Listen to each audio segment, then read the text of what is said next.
Hello friends, welcome back all of you in S pharma. आप सभी कैसे हैं? आई होप कि आप सभी ठीक ही होंगे। तो आज की इस वीडियो में हम बात करेंगे फार्मास्यूटिकल इंजीनियरिंग का, जो कि आपको बी फार्म थर्ड सेमेस्टर में पढ़ना है। और हम लोग अपनी unit number first already cover कर चुके हैं। आज बात आई यूनिट नंबर सेकंड की।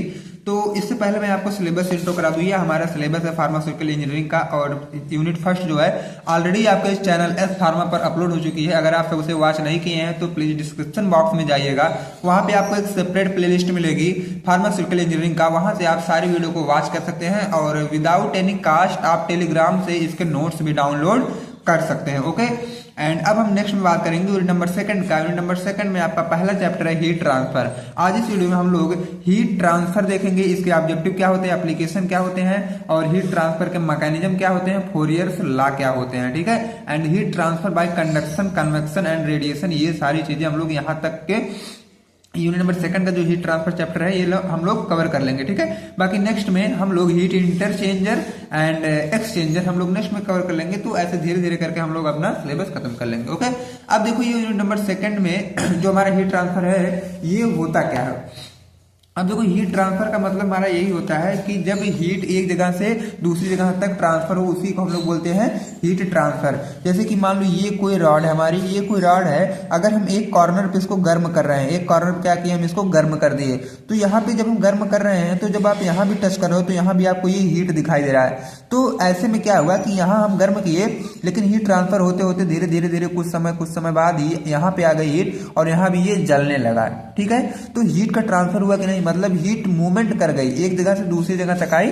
तो ट्रांसफर का मतलब वही होता है कि कोई भी पर्सन या कोई भी मॉलिक्यूल्स या कोई भी चीज ले ले, एक जगह से जब दूसरी जगह पे चले जाते हैं हम लोग उनको ट्रांसफर बोल देते हैं। बट यहाँ पे हमको हीट का ट्रांसफर करवाना है, तो हमारी हीट एक पॉइंट से दूसरे पॉइंट तक जाती है तो उन्हें हम बोलते हैं हीट ट्रांसफर। ठीक है, एंड अभी मैं आगे आपको और डीप में समझाऊंगा कि हीट ट्रांसफर होता कैसे है। अब देखो हीट ट्रांसफर, ये थ्योरेटिकल यहाँ पे क्या लिखा गया है, heat transfer is the movement of heat energy from a region of higher temperature to a region of lower temperature. अब देखो बात वही की गई है कि जैसे मैं यहाँ, ये कोई आपका आयरन का रॉड है, मतलब लोहे की छड़ है, और यहाँ पे मैं हीट अप्लाई किया।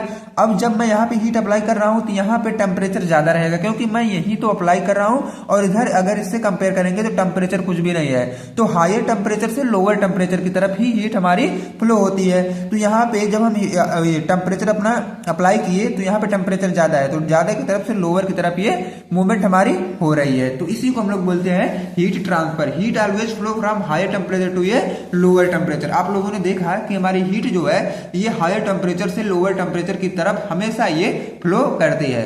ठीक है, तो ये तो हमारा हो गया हीट ट्रांसफर।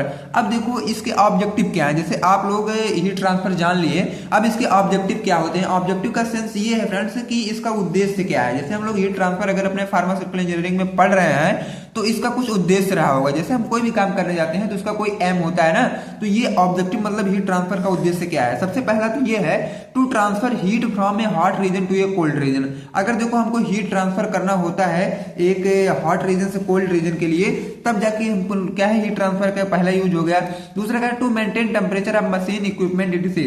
अब वो किसी भी फार्मास्यूटिकल मशीन का हमें जब टेम्परेचर मेंटेन करना होता है या तो किसी भी इक्विपमेंट का टेम्परेचर मेंटेन करना होता है, तब भी हम लोग हीट ट्रांसफर का ही यूज करते हैं। टू इंक्रीज और decrease temperature during industrial process. अब देखो इंडस्ट्रियल प्रोसेस में हम किसी भी चीज का क्या करते हैं, टेम्परेचर को अगर घटाना या बढ़ाना होता है तब भी हम लोग यूज करते हैं। उसके बाद to ensure safety and efficient working of equipment. अब देखो क्या है, ये हमें भरोसा दिलाते हैं कि अगर आप टेम्परेचर को मेंटेन करके चलते हैं तो हमारा जो डिवाइस है वो अच्छे से वर्क करेगी। ठीक है, तो यही सब बातें हो गई। अब हम बात करेंगे एप्लीकेशन का। अब देखो ऑब्जेक्टिव, एप्लीकेशन, ये सब 2 मार्क्स के क्वेश्चन होते हैं, कभी कभी ये पूछे जाते हैं, बट अगर 7 मार्क्स में आपसे पूछ लिया गया तो आप सब मर्ज करके ही लिखिएगा। ओके, अब एप्लीकेशन की बात करते हैं। एप्लीकेशन का मतलब ये होता है कि हीट ट्रांसफर का हमको यूज कहाँ कहाँ पे। सबसे पहले तो इवापोरेशन आप करने जाएंगे तो हीट को ट्रांसफर करना ही पड़ेगा, डिस्टिलेशन में भी, ड्राइंग में भी, स्टेरिलाइजेशन में और क्रिस्टलाइजेशन में। ये इतनी जगह पे आपका क्या है हीट ट्रांसफर का यूज है। बाकी अदर जगह भी होते हैं, बट मैं यहाँ उतना मेंशन किया हूँ जितना आपके माइंड में कैप्चर हो सके आसानी से। ठीक है, तो इतना जरूर आप लोग कैप्चर करिएगा अपने माइंड में। एंड अब हम नेक्स्ट की बात करते हैं। हमारा नेक्स्ट में है हीट ट्रांसफर मैकेनिज्म। इसके पहले आप लोगों ने देखा कि हीट तो हमारी ट्रांसफर हो रहे थे, ठीक है। मैं आपको ऐसे रफली बता दिया कि एक पॉइंट से दूसरे पॉइंट तक हीट को जाना ही हमारी क्या होती है, हीट ट्रांसफर। अब इसका मैकेनिज्म हम देखेंगे, जैसे हीट ट्रांसफर कैसे हो रहा है, how heat transferred. Heat transfer mechanism हम यही पढ़ेंगे कि हमारी जो हीट है वो कैसे ट्रांसफर हो रही है एक एंड से दूसरे एंड तक, मतलब एक कॉर्नर से दूसरे कॉर्नर पे, ठीक है। अब हम देखेंगे इसका मैकेनिज्म, और इसकी जो मैकेनिज्म होती है ये 3 स्टेप में होती है। मतलब इसको करने के लिए हम लोग को 3 प्रोसेस पढ़ना होता है, जैसे कंडक्शन है, दूसरा कन्वेक्शन और तीसरा रेडिएशन है, ठीक है। सबसे पहले तो हमारा ये जो कंडक्शन वाला है, कंडक्शन वही बस नॉर्मल पॉइंट है।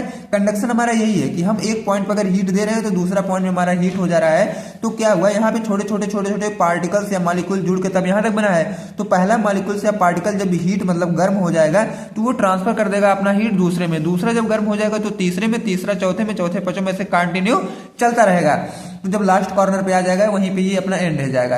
ये हमारा हो गया कंडक्शन। अब कन्वेक्शन में हमारा क्या होता है, कन्वेक्शन में आप जैसे मान लो इसमें जो भी मॉलिक्यूल्स या पार्टिकल्स होते हैं इनमें जो हीट है वो डायरेक्टली अप्लाई हो जाती है। जैसे मान लो यहाँ पे हमारा हीटिंग सिस्टम है और ऊपर हम लोगों ने किसी पैन में वाटर रख दिया, ठीक है।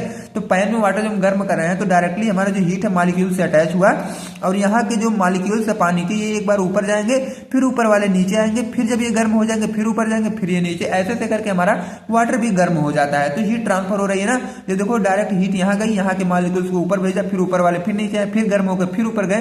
तो ये सारी चीजें हम लोग कन्वेक्शन में पढ़ते हैं। रेडिएशन में क्या होता है, डायरेक्टली रेडिएशन से जो हीट ट्रांसफर होती है डायरेक्टली रेडिएशन से, जैसे कि कोई भी यहाँ पे पार्टिकल्स या मैटर रखा गया है और इधर से रेडिएशन कोई भी आ रहा है, जैसे सन की किरण मतलब सूर्य की किरण इधर से आ रही है, और एक कॉर्नर पे अगर ये सूर्य के प्रकाश से अगर ये गर्म हो रहा है पार्टिकल्स या मटेरियल, तो धीरे धीरे पूरे वो गर्म हो जाते हैं, ठीक है। इसीलिए हम इनको बोलते हैं रेडिएशन, ठीक।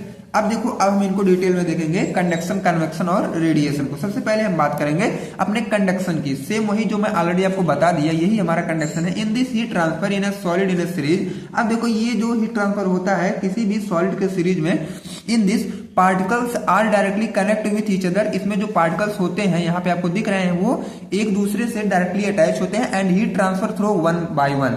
और हीट जो होता है एक एक मतलब ये ट्रांसफर होता रहता है, ठीक है। एक पार्टिकल्स जब पूरा फुलफिल हो जाए दूसरे में, दूसरा तीसरे, तीसरे चौथे, ऐसे ये होता रहता है, ठीक है।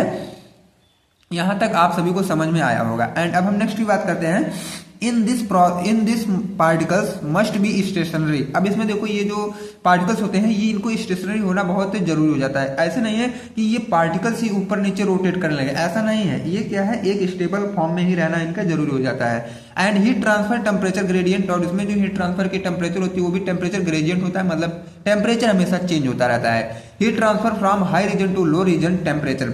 अब देखो यहाँ पे जो हीट ट्रांसफर हो रहा है ये तो हायर से लोअर, आप लोगों ने देखा कि जब यहाँ पे हीट डायरेक्टली अप्लाई हो रहा है तो यहाँ का टेम्परेचर ज्यादा है और यहाँ का टेम्परेचर कम ही होगा। तो यही बातें यहाँ पे लिखी गई है। अब नेक्स्ट में हम बात करेंगे कन्वेक्शन का। अब देखो ये कन्वेक्शन हमारा क्या होता है, it is transfer of heat through the movement of liquid. अब देखो कन्वेक्शन में क्या है, लिक्विड हमारी जा रही है, ठीक है। In which initial position particles absorb heat then displace with final position particle. ये देखो डायरेक्ट यहाँ पे हीट इस जो मॉलिक्यूल्स को या तो इस पार्टिकल्स को लगी हीट, ये क्या गया ऊपर गया, ऊपर वाले को फिर नीचे भेजा, फिर नीचे वाला गर्म होकर फिर ऊपर गया।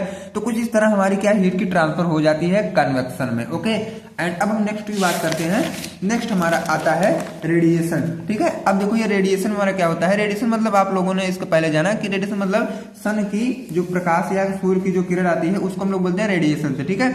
इन which heat directly transfer without medium, बिना किसी मीडियम के डायरेक्टली हमको हीट ट्रांसफर हो जाए, जैसे कि मतलब वो सराउंडिंग एयर, मतलब क्या है कि उसमें तो एयर प्रेजेंट ही रहेंगे, आप सभी को पता है वो।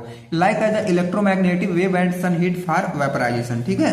जैसे इलेक्ट्रोमैग्नेटिक वेव होती है और सन हीट आप लोगों ने देखा होगा, इसलिए मैं यहाँ पे एग्जाम्पल बना दिया कि सन जो है पानी पे मतलब ये आ रहे हैं और धीरे धीरे पानी वेपर बन के ऊपर जा रहा है, ठीक है। ये हमारा है radiation. And most important topic आपकी आ जाती है अब फोरियर्स लॉ। अब देखो ये फोरियर्स लॉ क्या होता है, the law of heat conduction is also known as Fourier's law. अब देखो ये जो हीट कंडक्शन के कुछ नियम होते हैं ना, उन्हीं को हम लोग फोरियर्स लॉ बोल दिए हैं, उनका दूसरा नाम रखा गया है फोरियर्स लॉ।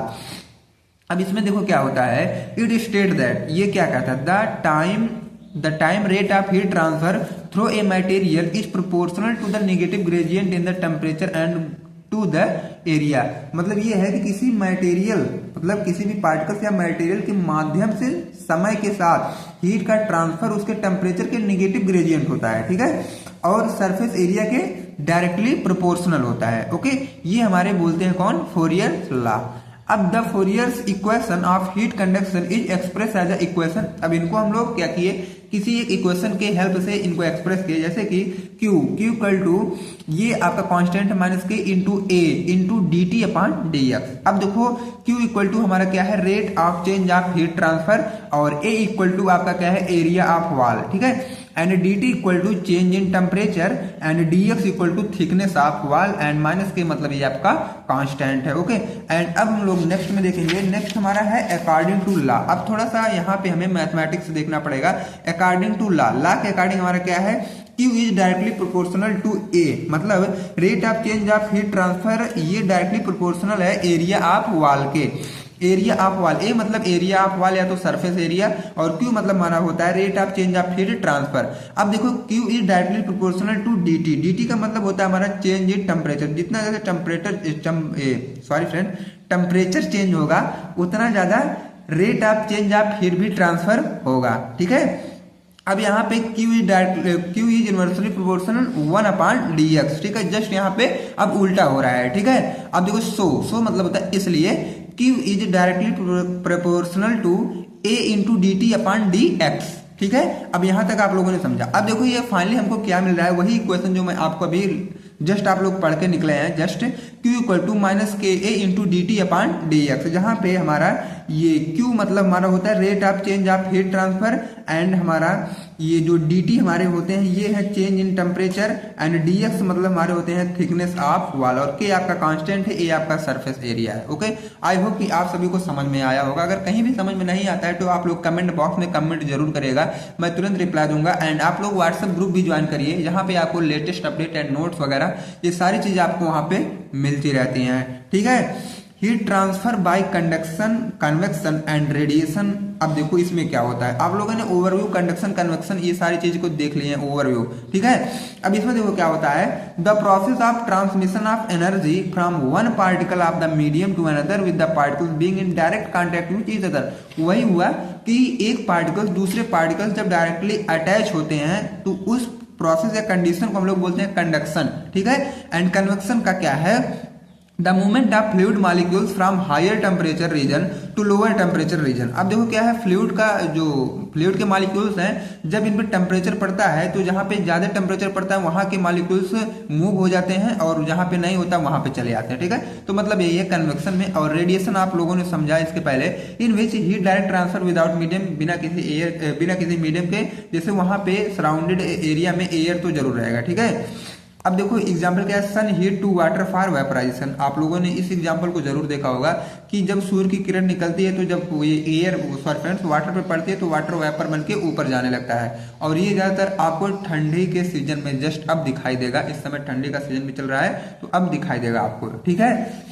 एंड अब हम लोग नेक्स्ट में बात करेंगे हीट एक्सचेंजर और हीट इंटरचेंजर का, तो ये नेक्स्ट लेक्चर में हम लोग कवर करेंगे। तो फ्रेंड्स मिलते हैं आपसे नेक्स्ट वीडियो में। अगर आपको और भी सब्जेक्ट की वीडियो चाहिए तो डिस्क्रिप्शन बॉक्स में अलग अलग सब्जेक्ट की अलग अलग प्लेलिस्ट आपको मिलेगी, वहां से आप चेकआउट कर सकते हैं। अगर आप वीडियो पे पहली बार हैं तो वीडियो को लाइक और चैनल को सब्सक्राइब जरूर करें, ताकि नेक्स्ट वीडियो का इन्फॉर्मेशन सबसे पहले आप तक पहुंचे। Thanks for watching this video.